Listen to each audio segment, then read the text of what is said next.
Alright, and hey there, Prox Gaming Crew, this is Proxify here, back for another set Prox guide of Phantom Hourglass, and just to let you guys know that this is going to be the finale of our time for this very first ever set Prox guide on the channel, and it is a little bit sad if I have to say so myself, because I really did enjoy Phantom Hourglass, and we went through everything that we needed to do, and there doesn't really seem like there's a whole heck of a lot anymore. Technically, I could go back and try to retrieve out some more of the different heart containers. I know that originally before in one of the previous episodes, or I should say videos of our time here for this said Prox guide, I did say that I was going to go and 100% complete with the different heart containers. Unfortunately, that is not going to be the case because of just how annoying some of those heart containers can be, and it seems like Oshus does not want us to go and do the good old victory type of thing that we always like to go and do. But he is going to be the one that will be fixing up with everything here for what this Phantom Sword is going to be. I know that originally the last time we went and spoke to Zeus, and he was the one that was able to go and piece all the different pure metals together and finally make the Phantom Blade. Well, here, Oshus is now going to be making the Phantom Sword, and this sword is going to be a really good item throughout the Ocean Temple. And if you guys do recall back when we went into the Ocean Temple, there was a lot of those annoying pesky phantoms that we couldn't really go and do anything about it. Even if we wanted to poke at any of the phantoms with our own type of regular sword, it didn't really do any type of damage to them. And even though that we did have some bows and we were able to go and stun them, that didn't really knock them out in a way. Maybe the phantom eyeballs, but not really the said type of situation with the regular phantoms. But now with the Phantom Sword, there is going to be really nice, good, easy type of wins here with those said enemies, because all that we really have to go and do is that when we go and strike down our sword and actually hit them in the back with our sword, it is going to be an instant knockout on them. And by the way, there is going to be some treasure that will also follow along with the said type of phantoms getting defeated in some of the different floors that you go into. So if you are someone that does want to go and try to at least somewhat go in and try to collect all the different treasure as you go along, knocking out those phantoms will be your best thing for that. And within these two videos for today, not only are we just going to be doing out here with a course of Phantom Hourglass, but we're also going to have to go and also do some Rayman Legends as well. I know that currently at this point in time, we are still continuing onwards with the 20,000 Lums Under the Sea, and I want to say that around within here is that we're going to have to use some sort of elevator situation that's going to be going on throughout that set level. But for right now, we're just going to go continue onwards for what we got here in Phantom Hourglass. And yeah, this episode is going to be a little bit of I want to say a longer type of video compared to the other said Prox guys that are going to happen, so kind of bear in mind with everything that's going to happen through here. And I am going to leave some of the cutscenes kind of open up here throughout the way of this said video, just so that we can at least get some bit of at least some things kind of at least piecing together, because I know that sometimes throughout my Prox guides, I don't really like to have the cutscenes all that too much, because I kind of want to just get right into the actual said crux of things. But this one, however, is that we're going to have to kind of at least kind of make sure that everything is connected as well as it goes through. So, we're here at the very last said floor. If you guys do remember, this is where we were able to go through all of the said different Triforce pieces. And now, since we can go and knock out with these said phantoms here, things are going to be a little bit easier compared to how it was the very first time around. If you guys remember, that was a big annoying situation, because we had to have the special said phantoms that were here.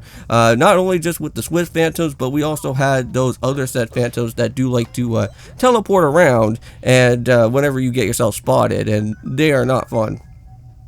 Now, at some point later on, when we go and actually head all the way back towards to where Bellum is going to be, or as to say, like the door before the actual said boss fight that happens, we're going to have to go through a gauntlet battle, and this is where time is still going to be ticking down within this said gauntlet battle, because later on, throughout the said battle, you are going to have to battle 3 of those said type of special phantoms, the ones that like to do the teleporting around, and that could be somewhat of a tricky situation.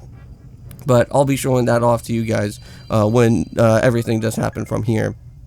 So yep, so there we go, just like that, adding all the different Triforces together in this area, and that does leave Bellum's door that is right down below now.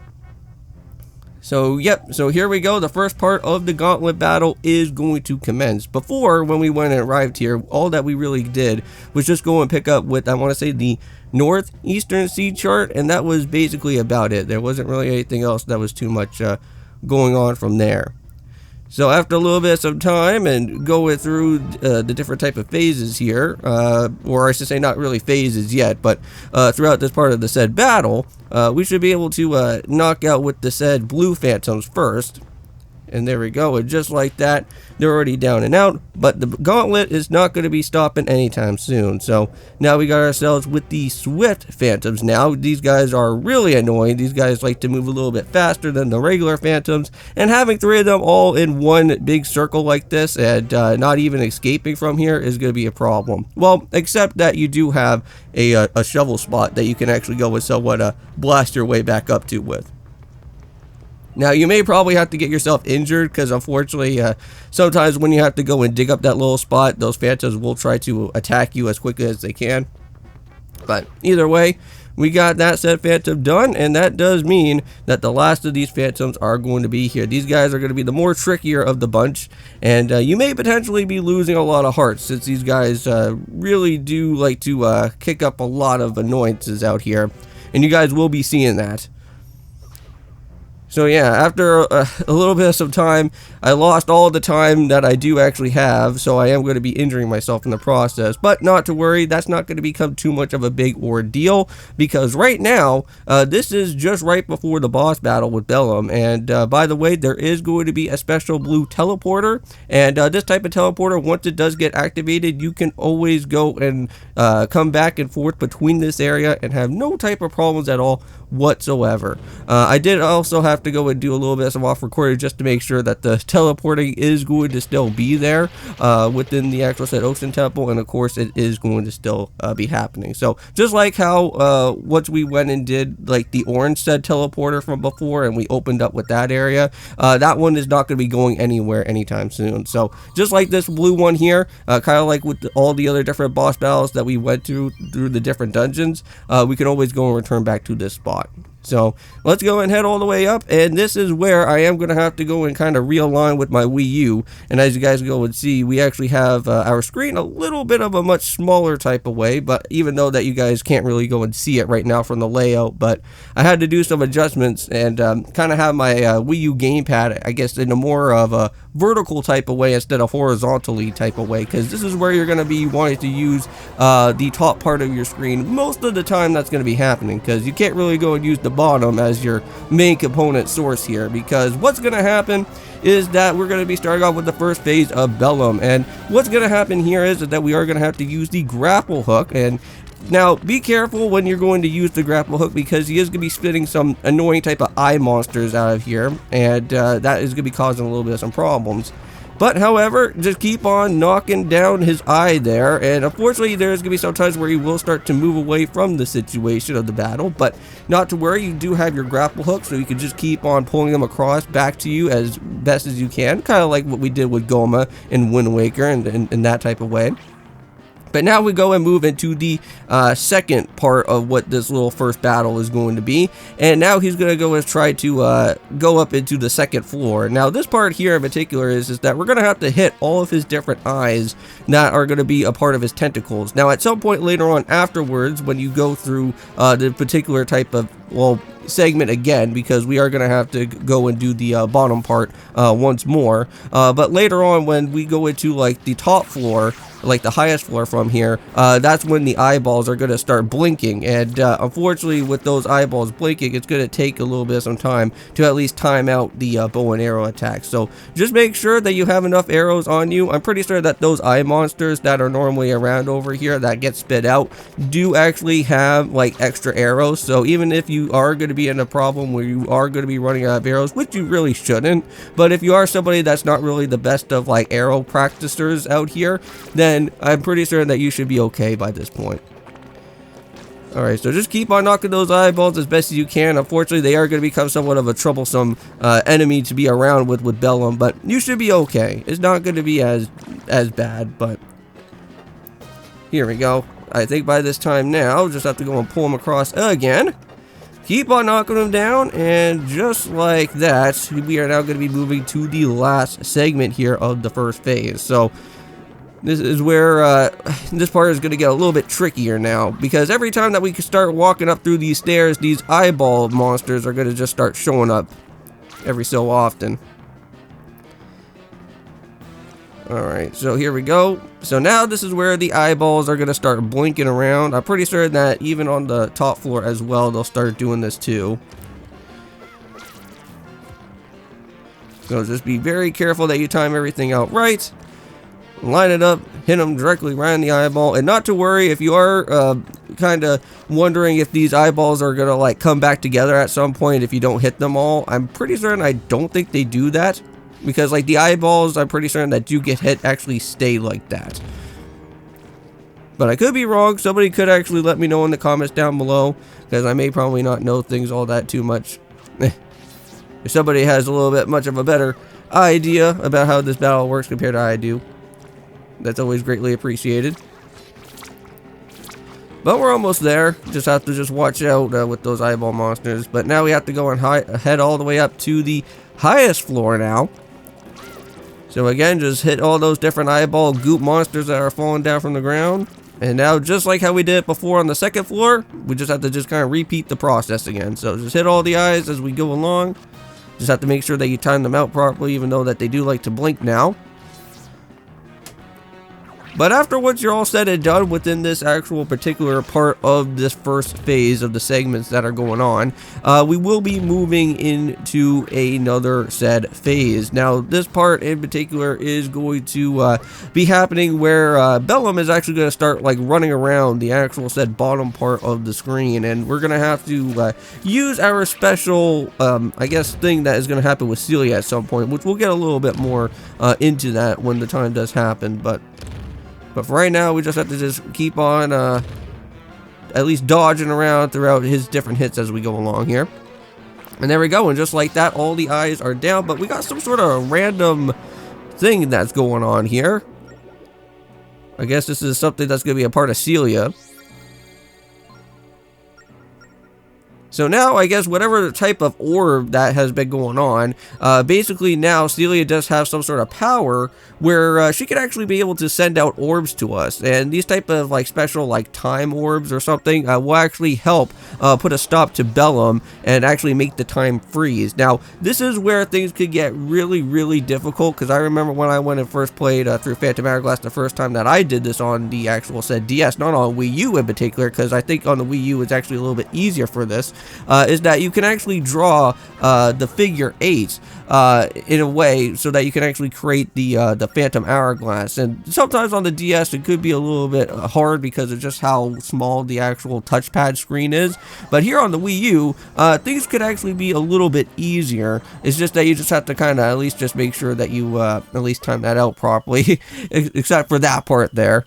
Unfortunately, Bellum is like up in the air. We want to make sure that he's actually right down below. The best part is, from what I have been hearing about different guides is that you want to make sure that you have Bellum that's like right up and close in front of you. Sometimes that is going to be somewhat of a challenge just because of how fast that he goes, and just for the way of how fast you actually have to go and write down the number 8 as quickly as you can, because sometimes it doesn't always land out as best as it could. Now, unfortunately, Celia can only go and use just one of these special type of time orbs. Later on, when we go and start battling out with like Linebeck at some point, where he will go and get himself like possessed by Bellum, we will have to at least have a little bit more of these said type of time orbs compared to just only one. But this is kind of a nice little, I guess, like I want to say tutorial type of spot to at least somewhat know about how these time orb things work. Now, unfortunately, I keep on getting myself hit because you want to make sure that you're like right up in front of there. But you do have like about like, I think like somewhere within like 200 seconds or so. And if you're lucky enough, you should be able to get enough hits off. This part here should at least be the last bit. So yeah, so just like that, that should at least be able to knock him down here right away. And let's do it. Come on, get him finished. Yeah, there we go. And just like that, all three of, well, I guess you could say three. All three of these different type of little segments of the first phase is now all set and finished. We did the grapple hook part, we did the bow and arrow, and then of course we had to go and do the little segment down below here while using the special component that is going to happen with Celia there. But if you guys do recall, we do actually have quite a bit of some OP stuff with Link at this point in time. So we do have, like, of course, with the Phantom, with the, well, yeah, we do have, like, the Phantom Sword, but we also do have, like, the, well, I want to say with Leaf, that does have, like, the extra power. We do have, with the blue fairy, of course, which we do have the extra defense on our guy, so that's really nice. And of course we do have Celia that can actually be able to shoot out different shock waves that actually happen. Now Celia, we hardly ever really go and use all that too much, but yes, after once we're done with Bellum here, we do get ourselves transport right back over here to the ship, and we meet up with Oshus, and we also do meet up with Tetra as well in the process, but unfortunately, Bellum is back, and she's going to get taken away once again. So basically, our princess is now in a different type of boat right now. I was going to say in a different castle, but since we are playing Legend of Zelda, we have to be in a different boat. So let's see what's going on outside. Kind of like this first person view that's going on here. Kind of brings back a little bit from like the very beginning of our way out here in Phantom Hourglass.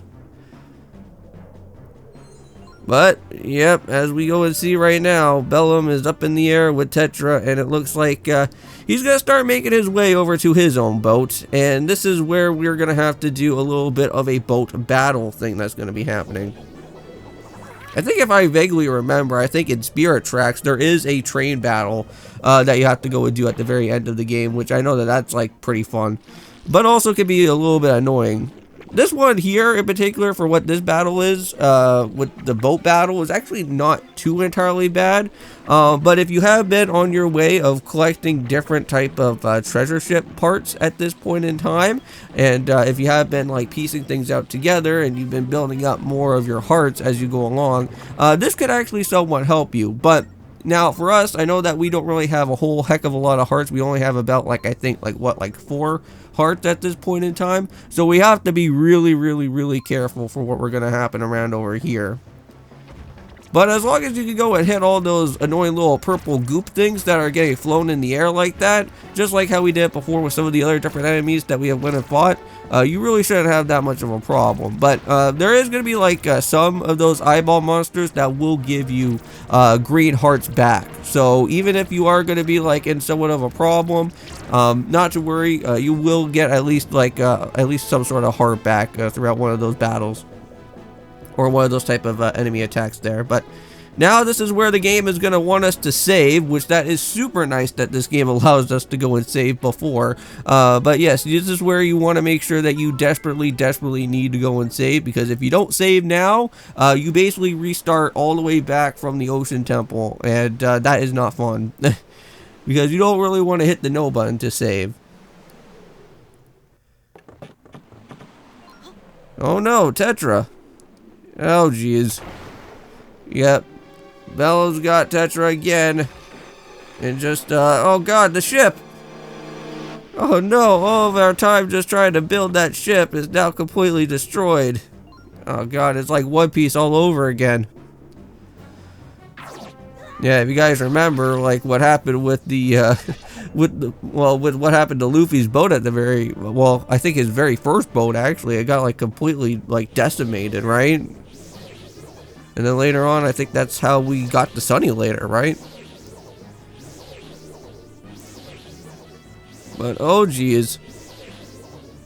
Well, Lineback, you can do what you need to do there. I don't know if you ever used a sword before. Yep, this is your time to wake up, Link. Or I should say Prox, I think, at this point in time. Oh god. Yeah, this is not good. Unfortunately, this is where we're going to be seeing the possession of Lineback with Bellum here. So this man is kind of like this weird type of squid creature, right? So like all of his whole entire tentacle and other body parts are just going to like get completely like stuck onto this guy here. And if you guys remember how we went and did the Bellum battle before, well, we're going to have to try and make sure that we go and hit his eyeball there, directly in the middle of what's going to happen. Now, for right now, we can't really go and hit the eyeball at this point, because we're going to have to kind of fight Lineback for a little bit until Celia kind of gives us a little bit of a notification saying that, hey, we are in a little bit of a problem here because like, for some reason, the time warp thing is not really working all that too much.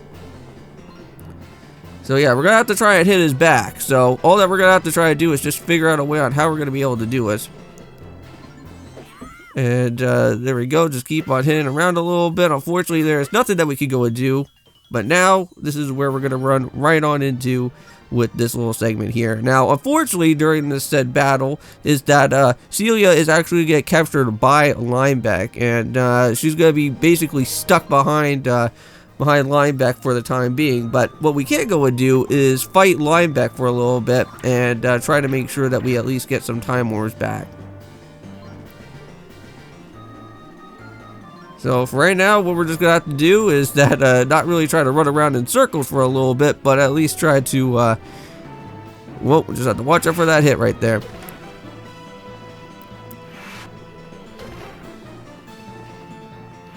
Alright, here we go. Let's see. We're just gonna keep on rubbing down as fast as we can, and now just have to hit him once more other time. Oh, I completely missed it. But yeah, whenever that little rubbing situation happens right there, normally that's when you want to go and actually do your next hit, because that's when you want to make sure that you can at least get your Time War right away. So here we go, we're going to try it again, and we're going to make sure that we get it now. And there, just like that. Now it's going to spit it out for us. The Phantom Sphere. There we go. And hopefully, within a little bit of some time... Come on, let's do it. Whoa, I have to be careful here. Yeah, after a little bit of the different type of parts of the battle that happen, Lineback will start to like cast this type of like cyclone attack, which that can really hurt you up. But there we go, just like that, we got Bellum finished. And now he's going to be turning into a better part of dust out here as well. So just like the other bosses that we went and faced from before, well, Bellum is going to get turned into dust. Just exactly what's going to happen here. Unfortunately, this type of part I don't think is even going to get sucked up into our Phantom Hourglass, or is it? We'll have to see. Something is going on with that sand there. Well, it looks like Tetra's all better now, so that's pretty cool. Now, out of all the things that are going on here, we haven't really got to see Oshus yet. And something's going to happen with Oshus here, and we will be seeing that in just in a few minutes, actually. But let's use the power of the Phantom Sword. And use up all of the sand that we got here and put it right into our sword, it looks like. There we go. And it looks like everything has been bringing back peace to this area once again. Now this part of the segment kind of feels almost a little bit like Link's Awakening in a way, because what's going to happen here is that, like, if you guys remember from Link's Awakening, where we had to like go about that dark type of like shadowy figure that was like inside the egg. Well, basically after the fact that happened is that we got to see some sort of weird flying whale that was happening later after at the very end of the game. Well, basically what's going to happen here is that there's like no type of egg, but there is going to be a said whale, but the whale is actually going to be turning into within from Oshus. And that was like his true form this whole entire time. And we just never really knew about that. But we will be seeing that here. So Lineback and Celia are still kind of having their bickering matches with each other. Whoa, well, that's pretty weird. Is that what the whale is? I'm pretty certain that what it is. Whoa, what the heck is going on here? Why am I literally sparking up like this? Okay, there we go. Well, let's see. There's a lot of weird glowy things going into the water. Hopefully that will be good for the ocean. Whoa, man. Yep, just like that, there's the whale.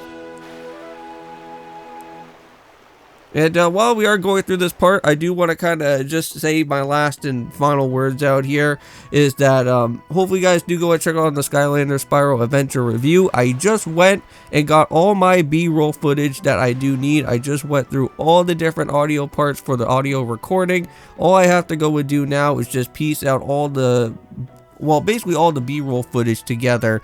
And hopefully within like the next, I want to say maybe within like a few days or so, you guys should be able to see that Spiral Skylander Adventure review is going to be coming for the channel, and I am really excited for it. And if you guys do really enjoy with these reviews that I go and make at some point for what our first video game review is going to be, I will of course go and do other ones. You guys should always go and leave suggestions down below, or even into the Discord as well. If you guys ever want to, feel free to join alongside within the Discord server and hang out with an awesome community of other people that are on there as well. And you guys can give off your suggestions of different games that you guys want me to go and do, and I will have no problem with that at all whatsoever. Except that if it's going to be PS5 or Xbox Series X, I can't really go and do that. But everything else I'm okay with.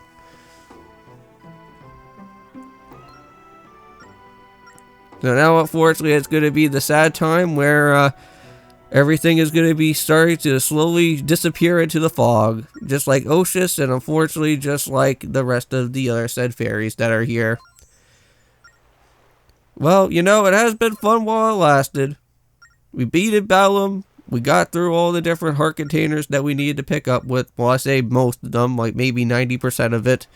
And we did go and do some different treasure chart hunting around. We also did do the trading side quest mission to get the Great Spin, even though that I hardly ever went out of my way to even use the Great Spin. But hey, at least it was something for us to go and do.